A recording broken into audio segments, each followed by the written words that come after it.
learn more about the logical reasoning behind the scientist's death, we get more insight on what the night country is, and we see yet another character lose someone from their family, but this time by their own hands. As it is time for us to discuss and break down Episode 5, Part 5 of True Detective Night Country. As it is December 31st, the 14th day of night, which marks our first time jump of the show, which is 6 days between this episode and the last. We open with the cremation of Jules, which I thought was just such a great creative choice to not have any music during this scene. As we just hear the sounds and we watch the scene play out, it just made it feel so personal. From seeing her bones and her skull become ash, to seeing her name and her birthday and time of death, to the ashes going into the urn, all while her sister Navarro watches this as she ultimately holds her sister for the last time. Now don't get me wrong, as I mentioned in my last video and I'll mention it now, I feel bad for these characters involved, but I can't help but to think this would have been so much more impactful if we would have spent more time with Jules individually, number one, but also between Jules and Navarro. Now we discussed this in my last after show, but I feel like the 6-episode format to me has definitely affected some of these characters and their arcs and their story, and Jules to me is one of them. As this week's opening credits last shot shows a SUV parked in a location near the mines where a very important meeting will be taking place. We see that Liz did take Otis with them after finding him in the last episode, as he's now in the hospital. Now he's going through withdrawals and Liz only has 10 minutes to question him and is told to take it easy on him. Now Liz's first question is if he knew Clark from before. As he says, he knew of the research lab, but he didn't know of the men. Now what did Clark want with Otis? He wanted to know how he survived his injuries, which Otis points out the way he looks doesn't look like he really survived. Now my question is, why did Clark want to know about how he managed to survive? Was he preparing to perform a similar act to himself and the scientists and wanted to make sure they didn't survive? Or maybe Clark's potential involvement with the scientists, maybe he figured out a way to survive the effects. As Liz questioned where is Clark's location now, as Otis doesn't recall telling Liz that he was in the night country, which one would blame the drugs for his response back in episode 4, or maybe he was possessed like Lund back in episode 3. As Otis mentions that Clark was crazy and he would say that she's awake and that he has to hide because she's out there, as Liz questions what happened to Otis back in 1998. Otis tells her a story about a cave-in and a man who died after being trapped in the ice after a blizzard, which I'm very curious if that's a similar blizzard to what we see later in this episode, as Otis and the others went to help, but he heard something screaming and hollering, and the other man with him followed this sound. Almost reminds me of those stories in the mythical legend of what you hear about men being tricked into following the sounds of sirens. But also, that scream that he mentioned, is that a similar scream to what we've heard several times throughout this season? Now, Otis claimed that he went after these men, but nothing happened. He can't recall what happened next, except that he found himself in the hospital with those injuries. Now, we know that Otis obviously has a history with being in and out of rehabs and being a drug addict, so my question is, do you all believe him? And again, why was he the only survivor, and what exactly happened to those other men? As Liz pulls out a map to find the location in Annie's video, as he points it out, now he warns her how dangerous it is, especially without a guide, but Liz tells him he'll be joining them soon as he's recovered. But he tells her that he can't go like this, implying that he needs drugs and he wants Liz to get those drugs. Now Liz refuses at first, but he tells her that her time is up, and there's a look on Liz's face, and we all know as an audience, we've seen Liz break the rules in order to solve cases. As we cut to seeing Navarro arriving to pick up Liz, as Liz notices the urn in the back, and she wants to know if Navarro wants to talk about it, which she doesn't. Now back at Peter's house, we see Kayla has packed up his bags with clothes and tells him to not come back. She wants him to leave. Peter says that this is wrong because this is his family too, as this to me sets the stage for yet another character losing their family because of this case, as Peter will later lose another member permanently. Now I've mentioned this before, but I feel like the Peter and the Kayla relationship kind of falls in the same camp with Jules, and we'll talk about Leah.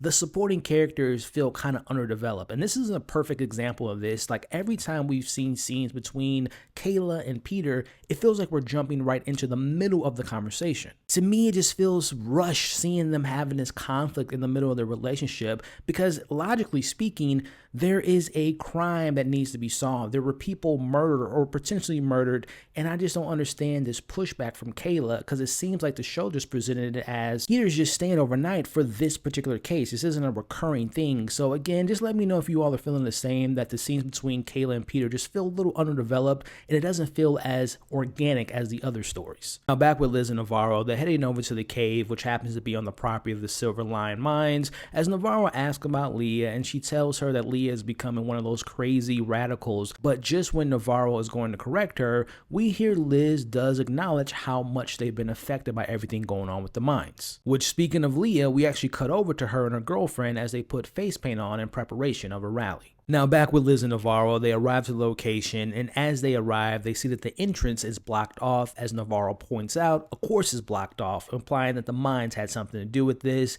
Now in frustration, we see her head back to the car. As you would imagine, every time they take 2 steps forward, they take 6 steps back because of the mines. Now back with Peter, he's now at his dad's house and hoping that he can stay after being kicked out, as he notices his dad singing and playing the guitar. Now remembering back in episode 2, the scene between him and Leah, he told her a story about hearing that his dad actually played the guitar, but he never got to see that side of his dad, well, until now, as he sits outside and listens. Now if you listen to the lyrics, they seem to have importance to this character Hank, as he talks about there being no God, which we know that a lot of these characters don't believe in God. He talks about hollow ground, maybe he's referring to the legends of the Night Country, but more importantly, he sings about being bound to losing, a king who won't be crowned. There are no stars, she's falling down, and being lost. Is this Hank saying that he feels like he's lost? To me, Hank knew he was falling down this path where he knew he was not going to be able to come back from, especially after we learned what he did with Annie K in the cover-up. He didn't get the position he wanted. He didn't get the girl he wanted. Hank is desperate and is soon about to lose his son and his own life. So to me, this was foreshadowing to what's going to happen later to this character. Now, while this was playing, we see the protesting happening and things begin to get out of hand as we see that the squad cars are arriving with Navarro being with them. As we cut to the riot, we see Navarro in action as she sees Annie K in the crowd staring at her, and we hear those same whispers we've heard before whenever we have Navarro kind of zoning out and we see that she kind of quickly disappears. Now, correct me if I'm wrong in the comments, but this is the first time we've seen her have a vision with Annie K, which to me means that these spirits seem to be getting closer and their presence seem to be getting closer to Navarro as well. Now, we see Navarro getting hit in the head, and she turns around and finds out that it's Leah, who she is quickly grabbed by the head from an officer who hits her in the back. Now, Leah calls out to her girlfriend Sherry as she just looks at her and run away, which I think is safe to assume that we probably won't be seeing Sherry in next week's finale. As Navarro steps in to help Leah, we see that she gets into a full-out fight with that officer. Cut to Liz on the phone with Connolly, who's talking about the protests and that Kate is furious and wants Liz in her office and he'll be in attendance. And at the same time, Navarro calls Liz about what happened to Leah. Now in the car, these two characters share their first scene together as Leah wonders which side Navarro's on. As Leah presses Navarro about not being more involved in what's going on in town, we see Navarro telling Leah the bad news, which is that Liz wants her locked up. Now to have a brief conversation about Leah, I hate to say it, but at first, Leah and her wanting to get involved with the protest, I can get behind all of that stuff, and I get it. Her being a teenager, and we've all been teens, and we've experienced our rebellious tendencies and our rebellious side, but everything else about this character is quite frankly annoying. I think last week for me was a straw that broke the camel's back, with her not acknowledging how Liz got her off from getting charges pressed against her, and just her attitude in this episode just continues to be just annoying characteristics. This isn't a critique towards the acting, but more of the writing of the character. Again, an example of this 6-episode format hurting a supporting character in their story and their arc. It just makes some characters feel very one-dimensional, and Leah to me is one of those characters. Now back at the station, Liz beelines to Peter, questioning if he knew about Leah going to the protest, which he didn't know because, as he tells her, he just recently got kicked out of his own house, as Liz shows some sympathy and asks if he needs a place to stay. Now, Peter's got some good news for Liz, and just as he's telling her that, in comes Leah. Now, my personal opinion, I actually feel like Liz is doing the right thing by putting Leah in a jail cell just for a little bit, because tensions are high. There's a potential human killer out there, or supernatural entity out there, and also everything going on with Kate. So I personally think that was the right decision to have Leah kind of locked up for a little bit. Let me know how you all feel about that. But as far as the good news goes, Peter tells her more about the LLC situation involving the Tuttle Company, which we know is the same company involved in the murders of season 1 of True Detective, as he tells her that the Tuttles actually own the mines, which officially ties them directly to the scientists. As Liz points out, the mine bankrolls the researchers, and in exchange they make up these bogus pollution numbers, as Liz is starting to realize that this is all connected and that maybe the situation going on is much bigger than she can ever imagine.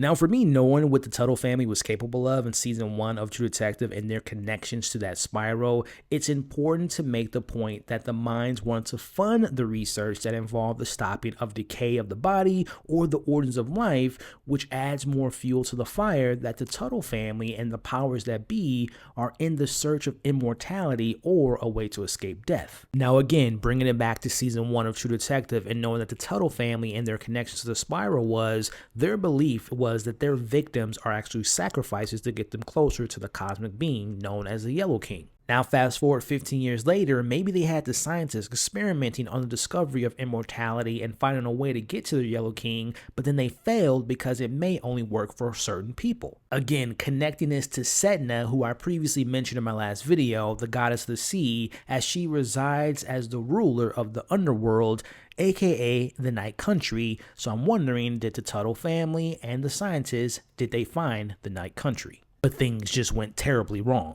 Now we get this scene between the characters Leah and Peter as Leah talks about how Kayla told her the story, how she fell in love with Peter, and she points out the man that he used to be, or at least the man that she fell in love with, as we see Leah telling Peter to not let Liz take that away. Because as Leah puts it, she's not good with people that she cares for, which to me was foreshadowing to what happens later in this episode. We cut over to Navarro questioning if Leah is really going to be locked up by Liz as they have a conversation about how Liz covered for Navarro yet again about the fight that she got in with another trooper, which to me is just more proof that Liz has a habit of covering up for Navarro, as Liz shows Navarro the paperwork that Pete found as she leaves to go to talk to the captain and Kate.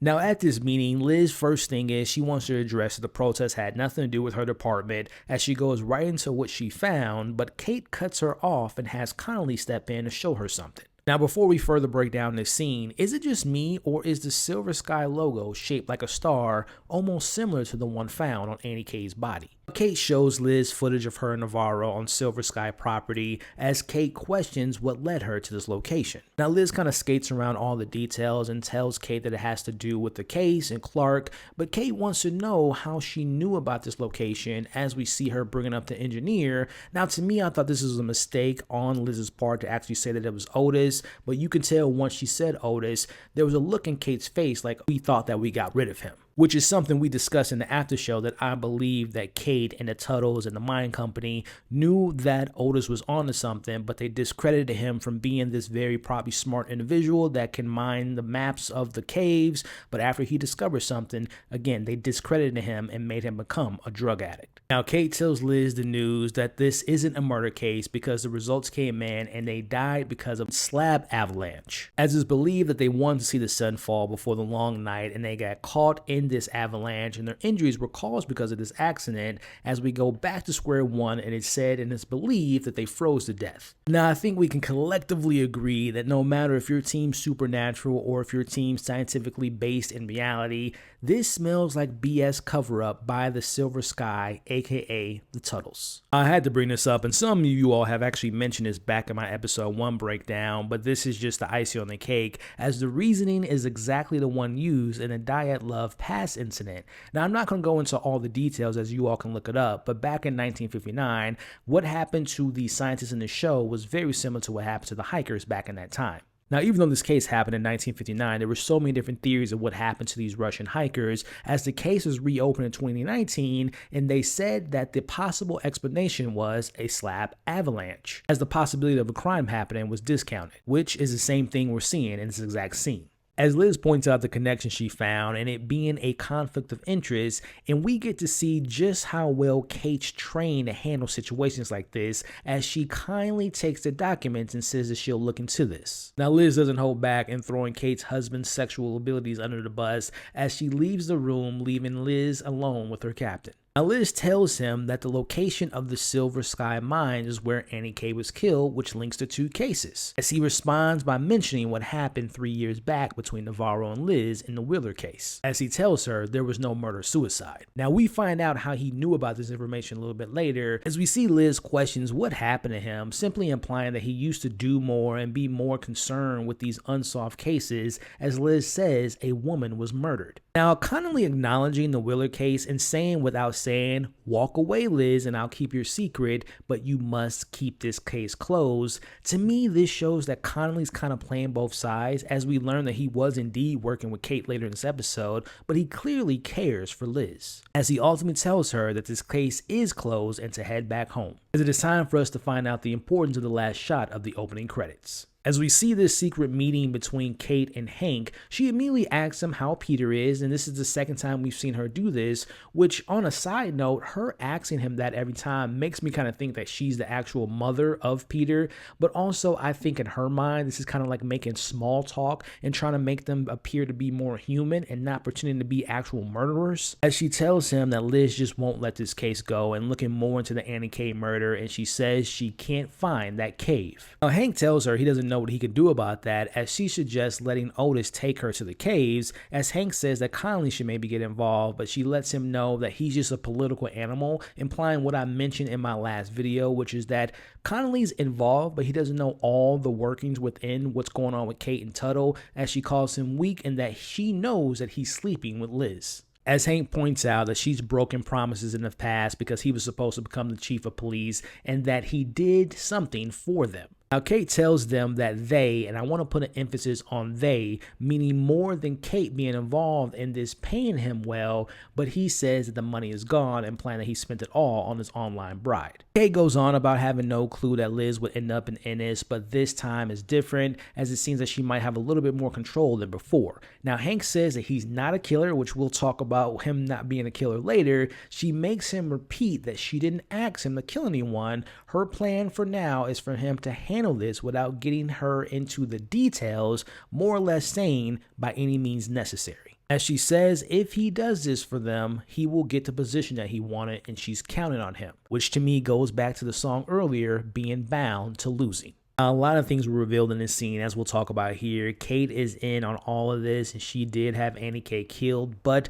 the question remains, who was the one that actually killed Annie K? We still don't know that at the end of this episode, as we also learn that Connolly is involved as a political gain, but again, as I suggested, I don't think he knows about the full extent of what the mines are doing. I don't even think he knows about Annie K's death. He might know, but again, when she said that he's weak and he's a political animal, to me imply that he only knows some of the information that's going on out there in regards to their corruption going on, which we also learned that Annie K was indeed killed in the mines that were blocked off, but the evidence seems to still be there even after 6 years. We also learned that Hank was paid to cover this up. We know that the files were kept at his house, and we'll later learn that he had a role in Annie K's murder. And lastly, Kate wants Liz dead. It's important that she dies, which puts a target on Liz's back. Now, my question is, I'm very curious now, how much power does Kate actually have? Is she just a puppet? Is she actually a part of the Tuttle family? I'm very curious to know what the big reveal of Kate's powers are in next week's finale. As we cut to Navarro at the laundromat, and as she's getting her uniform out of the washer, she finds this black hair in the washer and it suddenly disappears, and we slowly hear some screaming as well as Kayla kind of interrupts and asks if she's okay. Now, I've seen the theory online, and I've seen it in my comment section as far as Navarro possibly being the killer,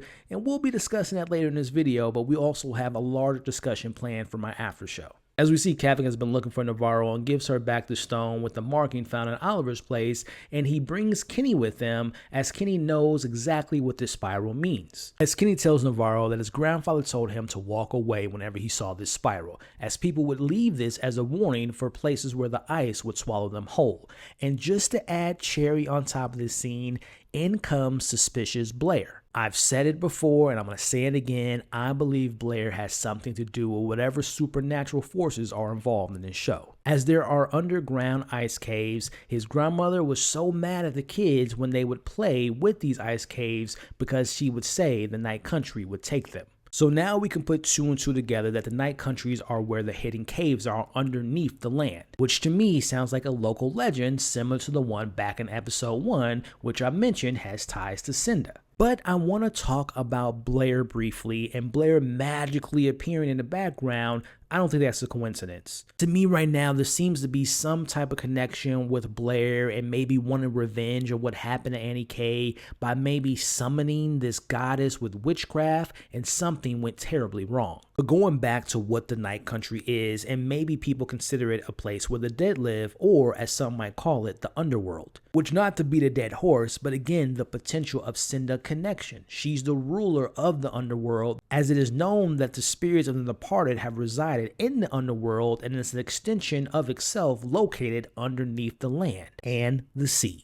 Now, I'm not going to go too deep into this because I plan on making a separate video detailing this, but Cinda isn't alone in the underground. Not only does she have the spirits of the ones that pass away, but there's also an avenging monster who's fixated on people that practice witchcraft, and there's also a death god or a demon whose physical form is one of a bear, and not just any bear, a polar bear, which we've seen multiple times in this show. So again, I beg the question, do you all believe that the supernatural will ultimately be revealed in the finale? Back at the station, Navarro tells Liz about a way to get into the caves and find the highest point and cracking in, but Liz tells her that it's all over. Liz fills Navarro in about the news that the captain gave her and to no longer pursue the mines, as Navarro is only concerned about figuring out what happened to Annie K, as she wants to find the Night Country, but Liz tells her that Conley knows what happened with Wheeler, and if they continue to pursue this, more or less, he probably will let that information out. Now, it was unknown to both characters how Conley knew this about Wheeler, but Navarro isn't taking no for an answer because she has hopes that she'll find evidence to who actually killed Annie K. As Liz just begs to her to just let it go, it's time to let this case go, as Navarro tells her that she's walking away from Annie K, who's alone in those caves.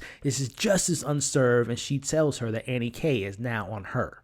Again, for those watching and wondering why is Navarro so hung up on solving this Annie K's murder, remember, her mother was killed and they never found a killer, and to me that was her reasoning why she became a police officer. That was her reasoning why she never wants to accept women getting abused or killed, and it's just very personal to her. Which again, the theory out there about Navarro being the one that is the killer and that she might have killed Annie K, that to me doesn't line up. The whole split personality thing I might buy into a little bit, but her being responsible for Annie K's death would be a terrible way to handle this character and their motives and their morals. But the idea of Navarro having these blackouts and this causing this other personality to come out, and that she was the one that actually killed the scientist, and that the dead are the ones that are pointing to her because they are pointing to her to get the next person, to kill the next person, to do right by the ones that are wrong, and maybe, just maybe, Navarro's indigenous name might be Cinda. The very next scene might have more meaning, as Navarro lets Leah go without Liz's permission, and she sees this and lets it pass. Navarro releasing Leah may be more symbolic to her releasing whatever spirit is inside of her. This look that she gives Liz, is that Navarro, or is this other personality? As the theme of not picking or choosing your family continues, we see Hank recalling a story of Peter falling through the ice. As Peter almost died during this incident, but his dad actually saved him. But the importance of this scene, why did Hank tell him this? To me, this was him reminding Peter that he's his family, and if things go south with these orders from Kate, he's hoping that Peter will remember that he's family, and he literally saved his life at one point, and he's hoping that his son will do the same thing for him. As to me, this perfectly tees up the scene that we have later in this episode, which was the blood is blood line having a payoff. As we see Liz reflecting on what Navarro told her about taking on Annie K, which, speaking of, we see Rose helping Navarro with putting those ashes in the ice. As Rose says, there's a big storm coming this way, which I think goes back to that 1998 blizzard that might be coming again to the town. As we see the lights are starting to flicker, Navarro hears whispers and begins walking further onto the ice, as we cut to the same location in which we believe that she served in and where we last saw her talking or interacting with Holden, but immediately cuts back to the ice cracking beneath her. As we see Rose ends up saving Navarro, and she tells her, "Did you not hear me calling your name?" Are these blackouts feeding more into the idea that Navarro is the killer? But also this recurring location in the desert, again, associating this with the location to which she once served in the Marines. What exactly was whispered to her that day? Was she the sole survivor of what looks to be like an accident, or maybe their truck was under attack, but some spirit kept her safe? This location to me has to be very important to her story, and there's something underneath that wants her. As Liz goes to check on Leah, Leah tells her about the story of the 9 mothers who lost their babies in the last few months, as Liz just wants her daughter to be home, as Leah says to her that she hasn't given up on her quite yet. Now, I do want to point out, Leah saying those 9 moms, I'm starting to wonder if those 9 moms may have summoned the mother of the sea to seek revenge on their fallen children.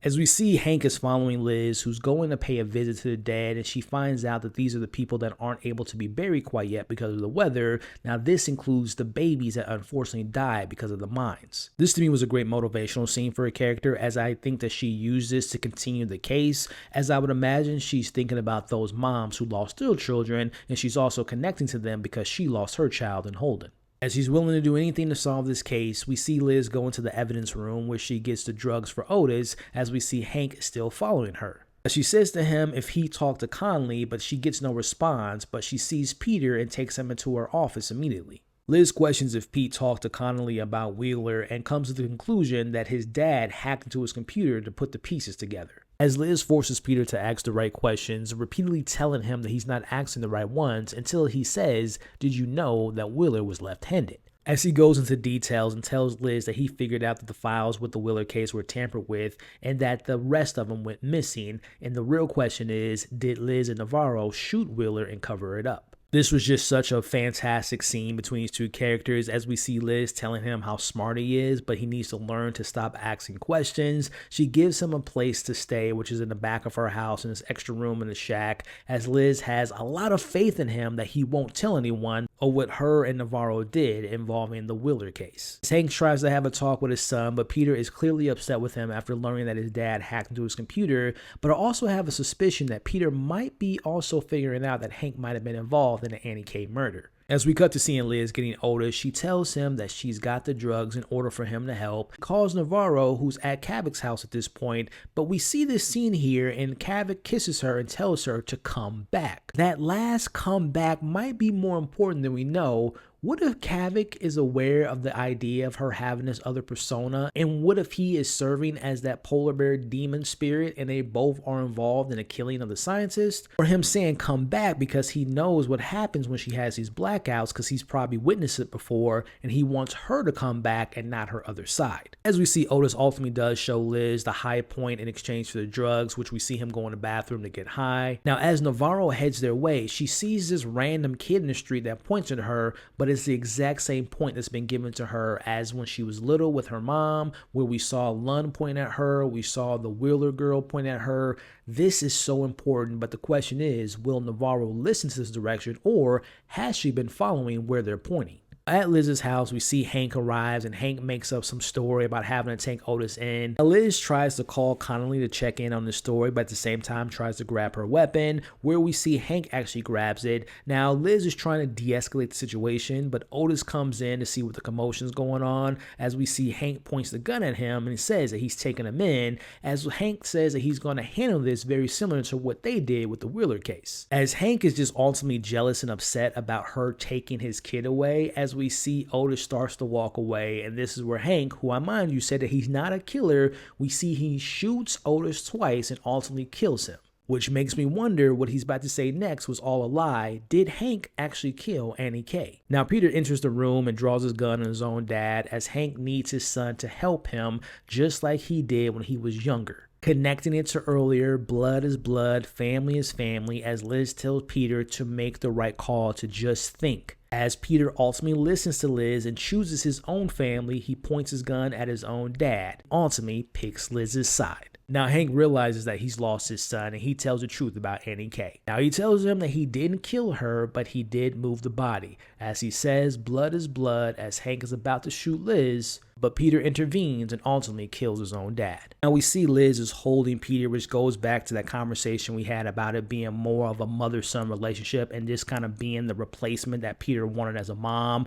But I want to go back to Hank acting as though he's going to shoot Liz. Now, I personally think that he wasn't going to shoot Liz. I think that Hank knew he was going to die in that moment. He knew he lost his son, but he also knew that his son was going to pull the trigger on him. But also, do you all think that he was telling the truth about just moving Annie K's body? And not knowing if he's the killer or not, but I have this feeling that he kicked and he beat up Annie K, and maybe he was the one that actually cut out her tongue. As Navarro arrives, we see that the storm is also here, both literally and figuratively, as Liz wants to call Connolly. Now, Navarro tells her that he's involved as well, and she comes up with the plan to get rid of the bodies. The story's gonna go that Hank got to Otis and he killed him, but when he got rid of the body, he got into an accident. Now, is it me or Navarro coming up with this plan seems to be almost too familiar with her and she jumping right into action, which again goes back to, is this our Navarro or is this her during one of her blackouts? Now, Navarro wants to use the storm to their advantage, and we see that Peter agrees. As Peter will stay behind and clean,